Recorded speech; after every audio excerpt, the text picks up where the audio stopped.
You know how sometimes you come across people on your For You page who just get it? Like they're light years ahead of everyone else? Now imagine that person, but in ancient Alexandria. No Wi-Fi, no smartphones, just scrolls and stargazing. Meet Hypatia, the original STEM influencer.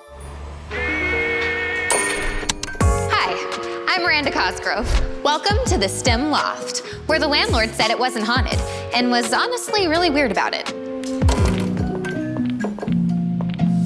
So who was this early STEM influencer? Hypatia was born around 360 CE in Alexandria, Egypt, a city known for having one of the most famous libraries in the history of the world, the Library of Alexandria.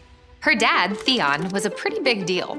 He was a mathematician and philosopher himself, and Hypatia was encouraged to study math, philosophy, and astronomy.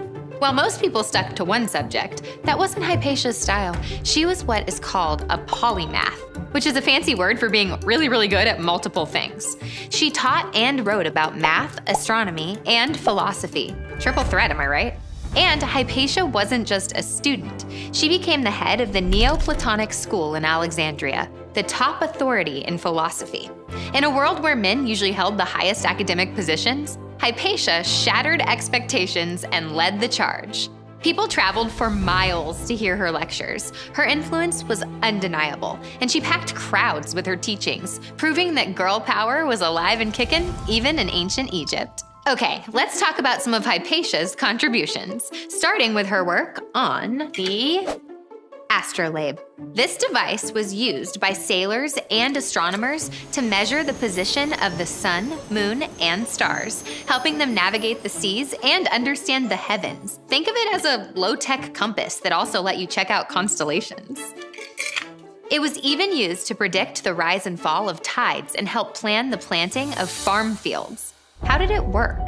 By aligning a rotating disc with the stars, you could figure out what time it was, what direction you were heading, and even predict astronomical events. And this was all without batteries. If you've ever used a stargazing app to find constellations, Hypatia was basically working with the OG version. She enhanced the astrolabe's design by refining its mathematical calculations and improving its construction, making it more accurate and user-friendly.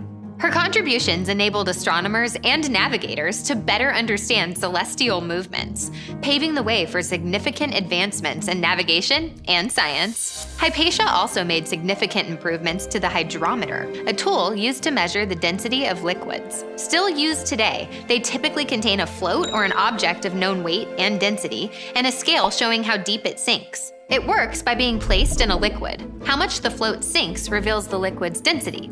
The denser the liquid, the less the hydrometer sinks. Hydrometers rely on the Archimedes principle, which says that the force pushing up on a solid object floating in a liquid is equal to the weight of the fluid that the solid is moving out of the way.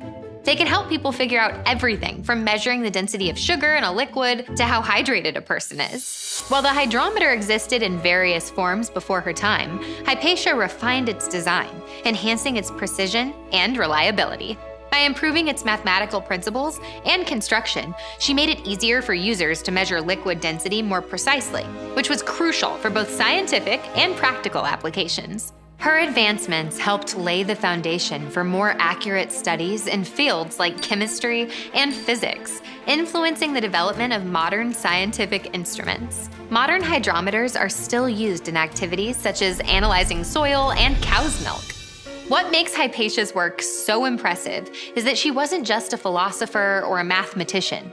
She was hands-on with technology that literally changed the way we understand the world. She was improving the tools scientists use to explore the universe and pushing forward the study of liquids, all while people were still figuring out basic geometry. And remember, this wasn't a time when everyone had access to this kind of learning. Hypatia's contributions in math and science weren't just impressive because she was a woman living in that era.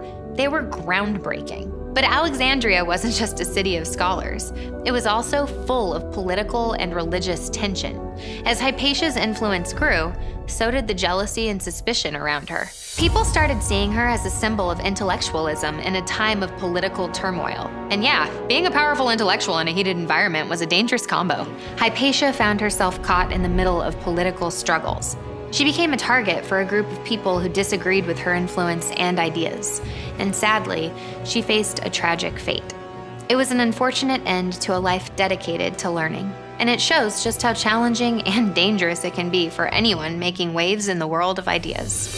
Hypatia's work helped bridge ancient knowledge with future scientific developments, and her legacy as a pioneering female scholar in a male-dominated field continues to inspire generations in the STEM community today. Hey, it's Miranda Cosgrove, your favorite host of Mission Unstoppable. I'm the only host. And if you want to watch awesome STEM videos and exclusive Mission Unstoppable clips, just make sure you subscribe and hit that notification bell.